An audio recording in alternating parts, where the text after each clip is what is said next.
morning and welcome to our Step Back in Time program. We're taking our stories this month from the book, The 20-Minute Whistle, and it was written by George Beard Coffman, and it talks about the industrial development of the town of Waynesboro and things that were going on in and around our nation at the time. Today we're going to be reading from chapter 3, and I think you'll recognize some of the names, although you may not remember the original stories, but I'm sure they have been passed down and you've heard some of this history. If not, you're in for a treat this morning. Chapter 3. Franklin Frick Landis was born on February 25th, 1845, near Neffsville, Lancaster County, Pennsylvania. His parents were of Swiss descent. When but 3 years of age, his family moved to a small saw and grist mill a few miles south of Waynesboro and along the Antietam Creek. It was the mill at Good's Dam. The father, a carpenter, operated the mill and added a small sash and door factory using machinery of his own creation. The original idea of the development of machinery was instilled early into young Franklin's mind, as well as the importance of the quality and strength of materials used, and workmanship.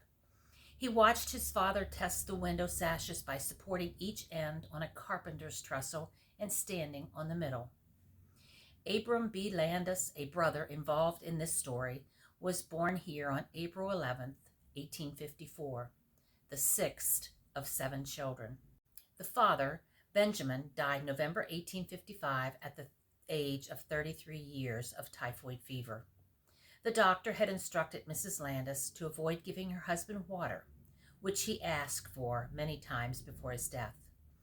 In the following years, as she looked back, she felt she had done wrong. If a person had but a short time to live, why should they be denied a small comfort? He had been in good health and was a husky man. The question and memory remained with her always. Mrs. Landis returned with her children to Lancaster County, where another daughter was born and given the name Emma. We shall hear of her again. Their travels to and from Lancaster were by horse and buggy to Greencastle, where they took the railroad cars up the valley to Harrisburg and on to Lancaster. The railroad arrived in Greencastle on February 24th, 1841. Railroads were crisscrossing the county. Their building had been one of the most striking features of the development of the United States. Franklin was placed with an uncle, John Bowman, and here he lived several years.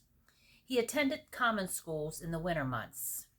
At age 15, he made his home with another uncle, Jacob Frantz, on a farm near Millersville.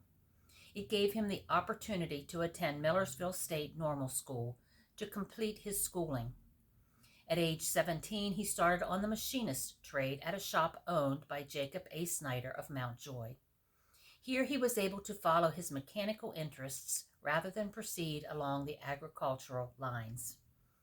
The Waynesboro Village Record was born March 13, 1847, in a community of only a few hundred citizens. Dr. W. D. Leckler was busily filling and plugging teeth of the local residents.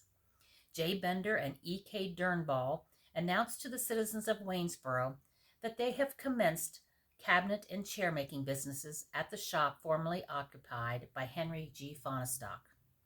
Coffins made at the shortest notice and conveyed to the place of burial in a first-rate hearse with a gentle horse and by a careful driver. Country produce and lumber taken in exchange for furniture. In 1848, gold was discovered in California. As soon as it became known, men from all parts of the country hastened by sea and by land to the gold fields.